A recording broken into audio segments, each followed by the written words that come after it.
저는 상상력을 동원해 보면 지금 땅 속에 얼마나 많은 식물들이 여입당할 준비를 하고 지금 툭툭 튀어나올 준비를 하고 있을까, 이 상상만 해도 기쁘지 않습니까?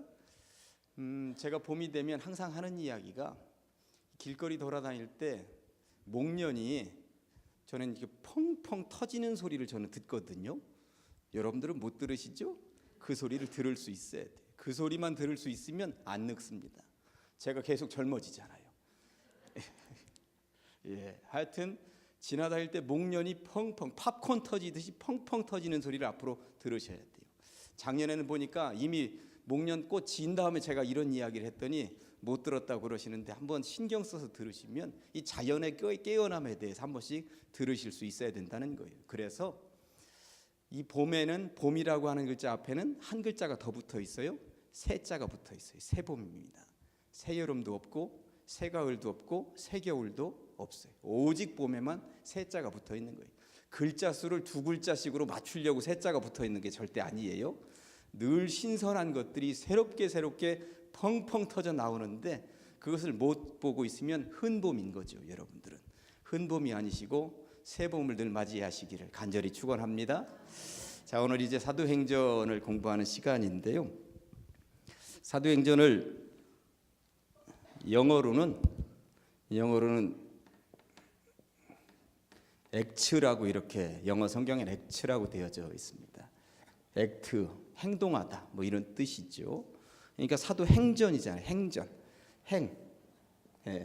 행한 거, 행한 일들, S자 붙어 있으니까 다양하게 행한 일들에 대한 것들, 누가, 사도가 행한 일들에 대한 기록이 28장으로 되어져 있는데, 오늘 한번 공부해 보도록 하겠습니다. 잘 아시는 질문, 사도행전은 누가 썼죠? 누가가 썼습니다. 사도행전의 저자는 누가입니다. 누가복음을 공부할 때도 또 다른 공부를 할 때도 분명히 다 말씀을 드렸습니다만, 그래도 사도행전 쪽에 왔으니까 한 번만 더 언급하고 지나가도록 하겠습니다. 오늘 본문 1절과 2절을 다시 한 번 더 읽습니다. 사도행전의 저자가 누가인데 수신자가 지금 나와 있어요. 누구? 데오빌로요. 이 데오빌로라고 하는 사람에 대해서는 알려져 있지 않습니다. 이게 로마식 이름이기 때문에 로마 사람일 것이다, 이방인일 것이다. 그런데 데오빌로에 대해서는 어느 누구도 알려져 있지 않아요. 그런데 또 어떤 학자들은 데오빌로라고 하는 사람을 역사적으로 어떻게든 그 이름을 찾아보려고 학자들이 애쓰고 수고했는데 못 찾았어요. 어떤 문헌에도 데오빌로라는 이름이 없어. 그래서 보통 소설 같은 것을 쓸 때에도 보면 형 하면서 이렇게 형에게 편지를 쓰는 형식으로 소설을 쓰는 그런 소설들을 본 적이 있으세요? 그런 것처럼 지금 데오빌로라고 하는 가상의 이방인 인물에게 편지를 써보내고 있는 것은 아니냐, 이렇게 주장을 하는 학자들도 없지 않아 있습니다. 어쨌든 데오빌로요. 하우링 나요 방송실? 예. 데오빌로요. 내가 먼저 쓴 글은 어떤 글? 누가복음에는, 이 말입니다. 누가복음에는 누가복음 내용을 1절과 2절에 요약 정리하고 있는데, 내가 먼저 쓴 글에는 물은 예수께서 행하시며 가르치시기를 시작하신부터 그가 택하신 사도들에게 성령으로 명하시고 승천하신 날까지의 일을 기록하였습니다. 누가복음을 딱 두 줄로 일목요연하게 정리한 것입니다. 그러니까 누가복음에 써낸 글은 여기까지였습니다. 그런데 그 이후가 궁금하지 않으십니까? 그 이후에는 어떤 일이 벌어졌었는지 제가 꼭 알려드리고 싶어서 다시 펜을 들었습니다. 그리고 지금 누가복음 2편을 쓰고 있습니다. 그 얘기를 하고 있는 것이죠. 자, 그러면서 이제 책을 썼는데, 우리들이 이제 이 책의 이름을 사도행전이라고 얘기를 해요. 그런데 예수님에게는 12명의 뭐가 있었어요? 제자가 있었죠. 제자. 그런데 왜 제자행전이라고 하지 않았을까? 왜 사도행전이라고 그랬을까? 그러면 제자는 뭐고 사도는 뭘까? 이 구분을 우리가 할 수 있어야 되죠. 그래도 우리가 이 수요일 저녁에 공부하러 왔는데 제자와 사도를 구분하지 못하면 안 되죠. 그래도 공부하셨으면 나가서 제자는 이것고 이렇고 사도는 이렇다, 제자와 사도의 차이점은 이런 것이다, 이런 얘기는 할 수 있으셔야 된다라고 하는 것입니다. 그런 의미에서 오늘 아주 잘 오셨어요. 오늘 제대로 배우고 가시도록 하겠습니다. 자, 누가복음 여러분들 제가 오늘 종이를 좀 하나 해서 나눠드릴까 하다가 이거는 안 나눠드리고 그냥 하는 게 좋겠다 해서 저만 지금 가지고 있어요. 열심히 잘 따라오시기 바랍니다. 누가복음 6장입니다. 누가복음 6장.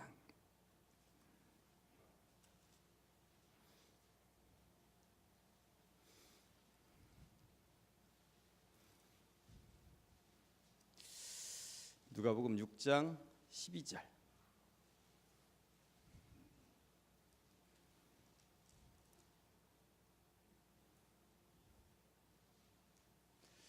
누가복음 6장 12절.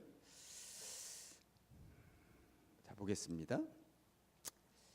이때에 예수께서 기도하시러 산으로 가사 밤이 새도록 하나님께 기도하시고 밝음에 그 제자들을 부르사 그 중에서 12를 택하여 사도라 칭하셨으니 13절에 제자라는 말도 나오고 사도라는 말도 나옵니다. 우리가 제자하면 12제자라고 알고 있는데 그럼 12제자를 그대로 사도라고 부르셨단 말인가? 그 제자들을 부르사 하고 사도라 했는데 제자와 사도는 그럼 12명이 똑같을진데 뭐 이게 무슨 차이냐 할 수도 있겠습니다만 여러분들 여기 잠깐 놔두시고 10장으로 넘어가서 보면 10장으로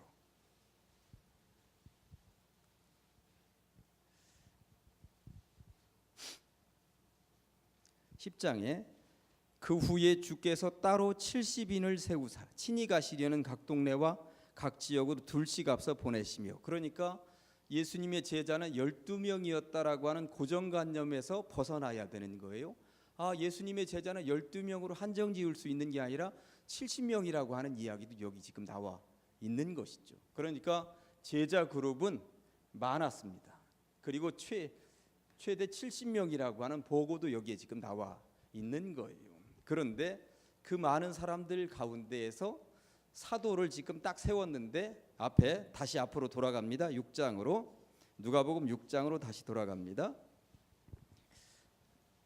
6장 14절부터 이제 6장 14절부터 이 제자들의 이름이 12명이 지금 쭉 나와 있는 거예요. 14절부터 베드로라고도 이름을 주신 시몬과 그의 동생 안드레와 야고보와 요한과 빌립과 바돌로메와 마테와 도마와 알페오의 아들 야고보와 셀로신이라는 시몬과 야고보의 아들 유다와 예수를 파는 자들 가룟 유다라 하면서 12명을 사도로 부르셨다고 나와 있습니다. 자, 그런데 여기 이렇게 나와 있습니다만 이 많은 그룹 가운데 사도라고 하는 특별한 그룹을 더 세우셨다라고 하는 것입니다. 제자는 불러들인 사람들, 선별한 사람들 여러 특별한 구분점이 없이 주님이 부르시기도 하고 따라잡기도 한 사람들까지도 다 포함해서 제자 그룹이라고 얘기를 한 것이고요. 그 중에서 더 선별하여서 더 특별한 사명을 맡겨 주신 그룹을 사도라고 구분하게 되었다라고 하는 것을 알고 계실 텐데, 자, 그렇다면 여기서 의문점이 하나 생깁니다. 예수님은 지금 12명의 사도를 임명하셨는데 이 12명의 사도라고 임명이 되지 않은 사람들 가운데 우리가 사도라는 명칭을 자꾸 불러서 얘기하는 두 글자짜리 이름을 가지고 있는 한 사람 있죠? 누구예요? 바울이죠. 바울은 그럼 어떻게 된 것이냐? 예수님이 살아생전에 불러서 임명장을 수여한 것도 아닌데 바울은 왜 사도지? 이렇게 얘기할 수가 있는 것이죠. 자, 바울이 사도인 부분에 대해서는 지금 따로 얘기를 하나 사도행전 14장을 지금부터 찾아보도록 하겠습니다. 사도행전 14장. 사도행전 14장 1절입니다.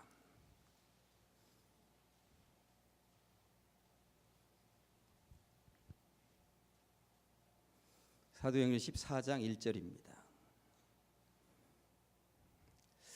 1절부터 이에 이고니온에서 두 사도가 함께, 여기서 두 사도가 나옵니다. 이 사도가 누군지 이제 보게 될 텐데, 유대인의 회당에 들어간 말하니 유대와 헬라의 허다한 무리가 믿더라. 그러나 순종하지 아니하는 유대인들이 이방인들의 마음을 선동하여 형제들에게 악감을 품게 하거늘 두 사도가 오래 있어 주를 힘입어 담대히 말하니 주께서 그들의 손으로 표적과 기사를 행하게 하여 주사 자기 은혜의 말씀을 증언하시니 할 때 이 두 사도는 누구일까요?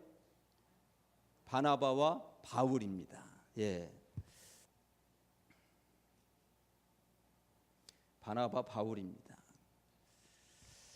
성경상으로 제자들은 여러 많이 있었는데 사도라고 우리 기독교에서 인정하는 사람은 딱 14명입니다. 14명. 예수님께서 임명하셨던 12명의 사도 가운데 한 명이 지금 탈락이 되죠. 가룟 유다가 탈락이 됩니다.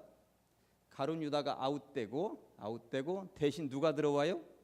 마띠아라고 하는 사람이 들어오는 것이죠. 마띠아가 들어와서 하여튼 12명을 채워서 사도가 되고 여기에 바나바와 바울이 들어갑니다. 그러면 제자들 가운데 사도라고 하는 임명장을 수여하게 되는 사도는 어떤 기준을 가지고 있어야 되느냐? 최소 3가지 기준을 가지고 있어야 사도라고 부여하고 임명장 수여. 물론 요즘처럼 임명장을 수여하지는 않습니다만, 첫째, 주님으로부터 직접 부름받아서 제자로 직접 부름받았어야만 사도수 1순위, 조건 1순위입니다. 주님이 직접. 그러면 의문점이 생기죠. 여기 사도들 가운데 지금 가룟 유다는 그래도 직접 임명장 받았어요. 이 마띠아는 가룟 유다가 아웃된 이후에 뒤에 초대교회에서 임명장 받았습니다. 물론 바울은 다메섹이라고 하는 곳으로 예수님 믿는 자들을 핍박하러 가다가 어쨌든 부활하신 예수님 딱 만났으니까 임명장 받았습니다. 여기는 어떻게 임명장 받았는지 알려진 바는 아무도 없습니다. 그렇지만 초대교회로부터 주님을 직접 만나서 주님으로부터 부름받은 자 중에서, 그러면 이 사람은 뭐냐? 이 사도로 부름을 받지는 못했지만 여그룹에 속해 있었던 사람이라고 하는 것이에요. 여기서 부름받았다라고 하는 것입니다. 이 사람은, 마띠아는. 그러니까 거기서 주님으로부터 부름을 받았고, 그리고 나서 이제 두 번째 조건이 채워져야 되는데 이 바나바도 여기에 소속이 되어 있었을 것이다라고 하는 거면 해석이 되는 거예요. 지금 여기에.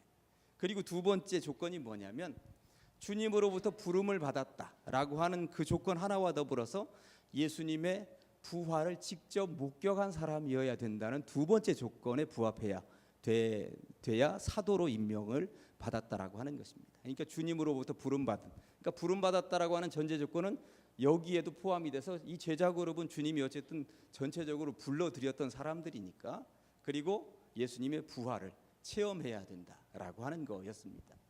자, 그러면 바울이야 예수님의 부활을 받고 가룟 유다를 제외한 나머지들은 부활을 봤다고 그러지만 이 양반은 부활을 봤을까? 이런 의문이 생기는 거죠. 이런 의문에 대한 대답을 어디가 가지고 있냐면 고린도전서 15장이 가지고 있습니다. 고린도전서 15장을 한번 찾아보도록 하겠습니다.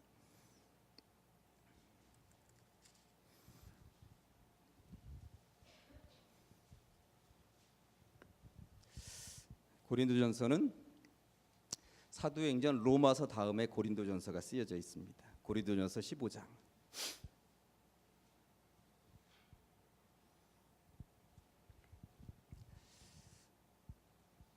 고린도전서 15장, 제가 천천히 읽습니다. 형제들아, 내가 너희에게 전한 복음을 너희에게 알게 하노니 이는 너희가 받은 것이요 또 그 가운데 선 것이라. 너희가 만일 내가 전한 그 말을 굳게 지키고 헛되이 믿지 아니하였으면 그로 말미암아 구원을 받으리라. 내가 받은 것을 먼저 너희에게 전하였노니 이는 성경대로 그리스도께서 우리 죄를 위하여 죽으시고 장사 지낸 바 되셨다가 성경대로 사흘 만에 다시 살아나셨는데, 게바는 베드로의 다른 이름이 게바입니다. 베드로에게 가장 먼저 보이시고 후에 그 12 제자에게도 보이시고 그 후에 500여 형제에게 일시에 보이셨나니 그 중에 지금까지 대다수는 살아 있으니 어떤 사람들은 또 보고 나서 죽었는데, 그 후에 야고보에게 보이셨으며 이 야고보는 예수님의 친동생 야고보예요. 야고보에게 보이셨으며 그 후에 모든 사도에게와 맨 나중에 만삭되지 못하여 난 자 같은 나에게도 하나님이 보여주셨으니 나는 사도 중에 가장 작은 자라. 요 말을 지금 사도 바울이 자꾸자꾸 하는 이유는 그렇게 500명 이상이나 다 부활을 보았으니 예수님을 알고 이런 70명 제자 그룹이었던 사람들은 거의 대부분이 보았다는 이야기인 거예요. 그러니까 예수님의 부활을 체험한 사람이 부지기수로 많이 있으니 예수님의 부활에 대해서는 그 많은 사람들 아직도 살아있으니 한번 물어봐라. 내가 거짓말을 하는지 그 이야기를 하고 있는 건데, 뒤에 내가 사도 중에 가장 작은 자라 요 말을 사도 바울이 덧붙이고 있는 이유는 당시에 사도 바울 당신도 정말 사도 맞느냐 사람들이 자꾸 물어보는 거예요. 우리는 이제까지 사도라고 그러면 12명만 알고 있는데 바울 당신 진짜 사도 맞느냐 하니까 자기 변명을 하고 있는 거예요. 나 틀림없이 예수님의 부활 보았다. 이런 얘기하는 거죠. 그때 부활하신 예수님이 다메섹에서 나 이렇게 세워가지고 했으니 나는 예수님이 임명장 주었고 예수님의 부활을 보았으니 나는 사도 틀림없다. 요 이야기를 지금 하고 있는 거예요. 그러니까 이 사도로 불려지기 위해서는 첫째 예수님으로부터 직접 부름 받아야 되고, 둘째는 예수님의 부활을 체험해야 되고, 그런데 세 번째 조건이 하나 있습니다. 증인이 되어야 된다는 이야기예요. 그러니까 직접 부름 받았고 부활도 보았는데 가만히 머물러서 그냥 자기 혼자만 체험하고 마른 사람들도 있을 거잖아요. 그죠? 자기 혼자 은혜 받고 그냥 멈춰 있는 사람들도 있을 거예요. 그런데 이 바울처럼 제자들처럼 나가서 목에 칼이 들어봐도 증거하는 사람들, 이게 이제 여기까지가 사도의 조건이라고 하는 것입니다. 이 세 가지 조건을 충족할 때 이때부터 사도라고 불려지게 되었고 임명장이 수여되었고, 그렇게 그래서 우리는 사도라고 그러면 14명이라고 압축해서 이야기한다. 그 외의 사람을 사도라고 이야기하지는 않는다. 이런 정도는 상식적으로 알고 계시면 좋겠습니다. 세 가지 아셨죠? 예. 그러면 이 제자와 사도의 구분점이 어떻게 되는가? 그래서 사도행전을 일컬어서 제자행전이라고 하지 않고 사도행전이라고 하는 거예요. 예수님의 부름받은 사람들이, 예수님의 부활을 체험한 사람들이 목에 칼이 들어와서 증거하러 다녔었던 그러한 역사적인 사건을 기록하고 있기 때문에 제자행전이 아니라 사도행전이라고 명명한 것이다. 이러한 것들을 상식적으로 알고 계시면 되겠습니다. 그러면서 이 사도행전을 읽다 보면 굉장히 재밌는 현상, 꼭지를 하나 보게 되는데, 누가복음 그리고 사도행전을 기록한 저자 누가가 이제부터 사도행전에 등장을 해요. 자기 이름을 숨기고 몰래 등장을 해요. 어디에 등장을 하는지 제가 사도행전을 강해할 때 말씀을 드린 적이 있습니다만, 지금부터 누가가 어디에 등장하는지, 어떻게 숨어서 살짝 등장하는지 한번 보도록 하겠습니다. 사도행전 16장.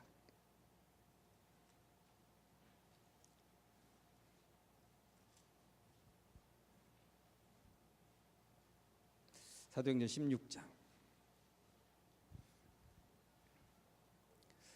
보면 6절, 사도행전 16장 6절. 자, 천천히 읽습니다.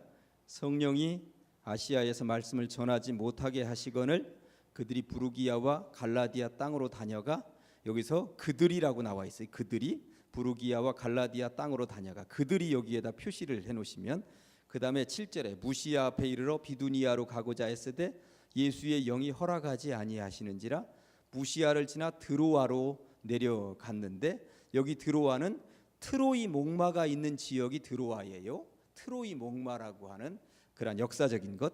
내려갔는데 밤에 환상이 바울에게 보이니 마게도냐 사람 하나가 서서 그에게 청하여 이르되 마게도냐로 건너와서 우리를 도우라 하거늘 한 다음에 10절에 바울이 그 환상을 보았을 때 우리가, 사도행전을 전체를 통틀어서 우리가라고 하는 단어가 처음 등장하는 데가 여기 지금 10절입니다. 우리가.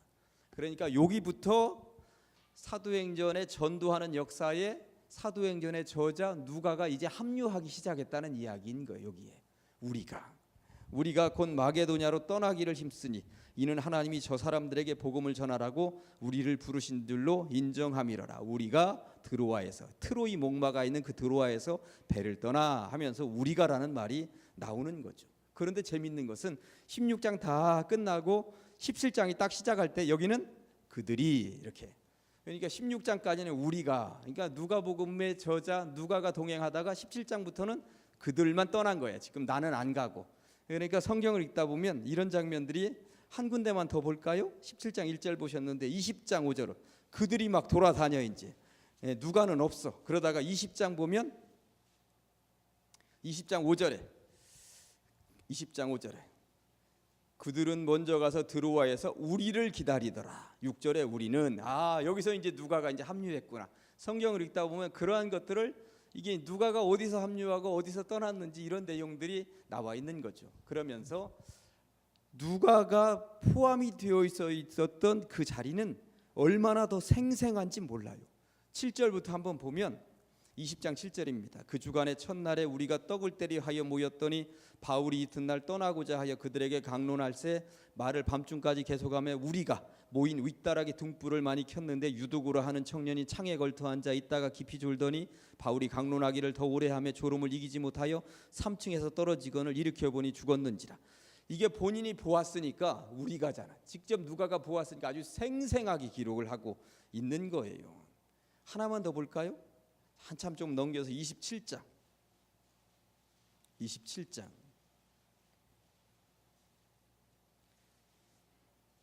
한참 또 이 바울하고 우리 누가하고 한참 떨어져 있다가 27장 1절에 보니까 우리가 배를 타고 이탈리아에 가기로 작정되매 바울과 다른 죄수 몇 사람을 아구스도대의 백부장 율리오란 사람에게 맡기니 하면서 27장 전체하고 28장 앞부분에 이 풍랑만 난 이야기가 나오는데, 이것은 직접 경험한 사람이 아니고는 이렇게 자세하게 기록을 할 수 없을 정도로 자세하게 기록을 합니다. 그러니까 우리가 라고 하는 말은 누가가 거기에 같이 있었구나, 얼마나 생생한 이야기를 적고 있는가 하는 것을 알 수가 있다라고 하는 것이죠. 이 성경을 읽으면서 우리가라고 하는 말이 나오면 누가가 여기 있었구나. 그러면서 사도행전을 읽으시면 훨씬 더 생생하게 읽을 수가 있다라고 하는 것입니다. 자, 그러면서 이제 누가 이야기는 여기까지 하고 사도행전을 본격적으로 들어갈 텐데 벌써 저 시기 14분 됐네. 15분 넘었네. 예, 누가복음을 사도행전을 구분하도록 하겠습니다. 사도행전은 28장까지 뒤어져 있는데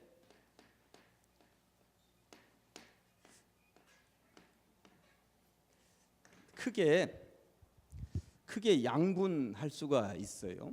예, 1장부터 12장까지 또 13장부터 18장까지 이렇게 양분할 수가 있죠. 1장부터 12장까지의 중심 인물은 베드로입니다. 베드로가 중심 인물이죠. 베드로를 중심으로의 모든 일들이 다 처리가 됩니다. 그런데 12장을 끝나면서 베드로가 갑자기 탁 사라져요. 그리고 12장 뒤부터 누가 주로 등장하냐면 13장부터는 누가 중심 인물일까요? 바울이죠. 바울이 중심이 됩니다. 1장부터 12장까지는 베드로가 중심이다 보니까 교회, 어느 교회가 더 중심일까요? 예루살렘 교회가 중심입니다. 예루살렘 교회, 이 땅의 교회가 가장 먼저 세워진 예루살렘 교회를 중심으로 해서 복음이 어떻게 전파되고 어떻게 핍박을 받고 어떻게 흩어지고 이런 이야기가 여기에 예루살렘 교회 중심으로 되어져 있습니다. 그러다가 자, 이제 한 군데만 찾아서 볼까요? 사도행전 12장입니다.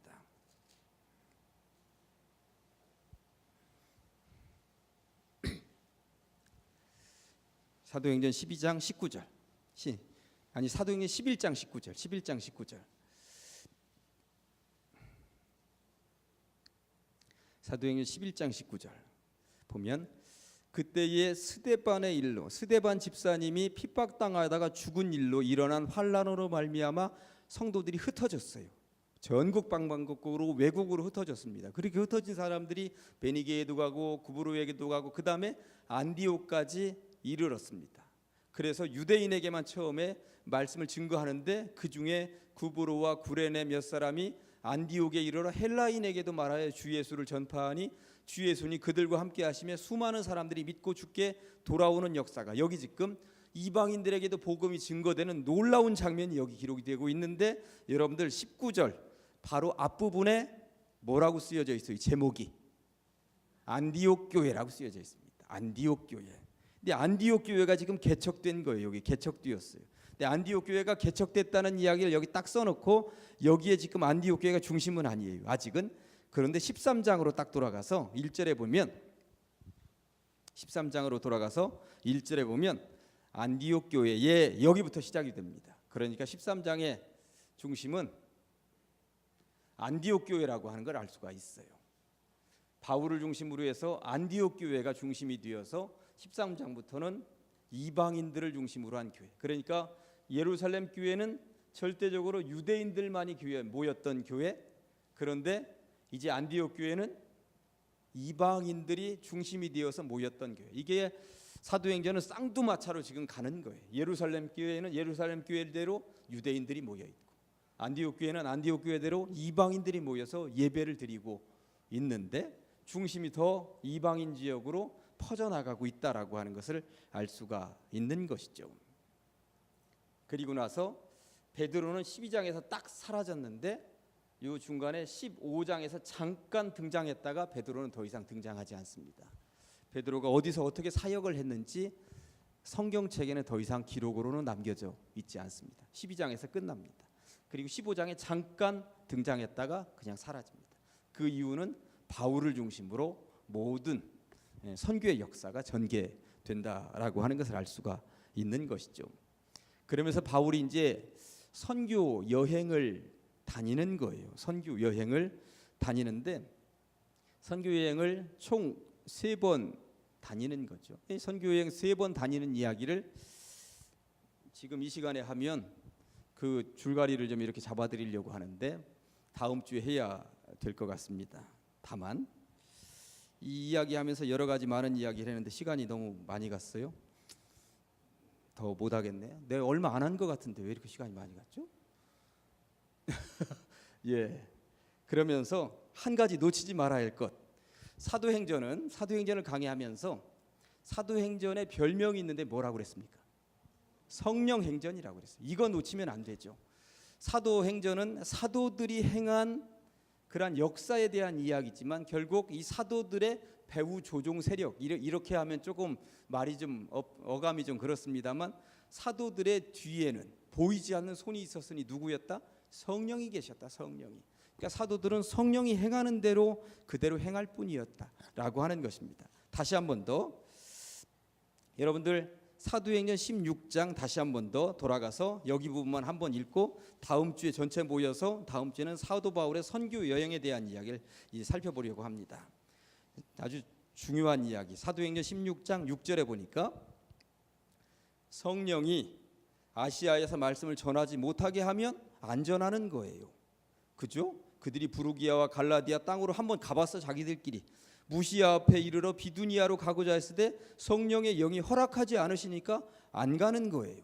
그러니까 이렇게 성령이 가라 하면 가고 성령이 멈추라 하면 멈추고, 이런 이야기가 사도행전은 꽉 차 있다는 이야기인 것입니다. 그러면서 사도행전을 중심으로 공부할 때 절대 놓쳐서는 안 되는 구절, 핵심 구절 하나는 사도행전 1장 8절 오직 성령이 너희에게 임하십니다. 이것입니다. 오직 성령이 너희에게 임하시면 온 유대와 예루살렘과 온 유대와 사마리아와 땅 끝까지 이르러 내 증인이 되리라 하시니라. 그러니까 성령이 임하시면, 성령이 임한 역사로부터 성령이 어떻게 역사하셨는지의 전체적인 기록이 사도행전에 나와 있다라고 하는 것. 이거 놓치지 않고 다음 주에 사도행전에 대한 전반적인 이야기 조금 더 2탄으로 말씀드리도록 하겠습니다. 기도하겠습니다.